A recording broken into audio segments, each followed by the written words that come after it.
мынандай дегенде тырнаққа деген. Соны мен ойға барып, машин дәрін беріп кеттім.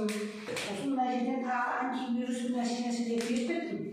Содан соқыз қызым бір күні үйге келіп жатсам, мама мына ұйқы безіміне жегенмін. Мынандай ісіп тұр, бассам ауырады, 3 күн болды ұйықтай алмайатырмын деді. Шай ішкенде ма? Жоқ, ішпей жатқанда.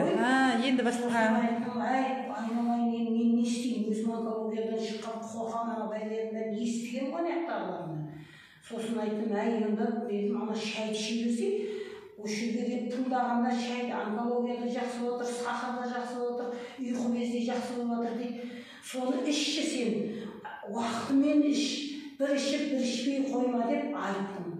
Содан ертеңіне звондап жүрдім, 2-3 күннен кейін қызым айтты, мама деді, мына жерім үсігіп бассам бүйтіп ауырады дейтін. Ісігі де кетті, ұйықтап жатырмын деді. Бопты онда сол шайды іше бер дедім. Басқа не айтамын? Мен өзім басымнан өткенді айтатырмын, өзім басымнан ондай өткен жоқ. Бірақ менің қызым ішкен кезде ішін айдапты. 2-3 күн айдап деді. Одан кейін айдамай қойып деді. Ал мен өзім іштім, менің мына қақақ тастатып жатыр.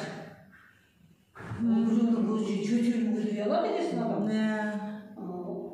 Ал ішімді айдаған жоқ. Нормальный история. Әркімде әртүрлі болады екен. Қайта наоборот ішім қатып қалды.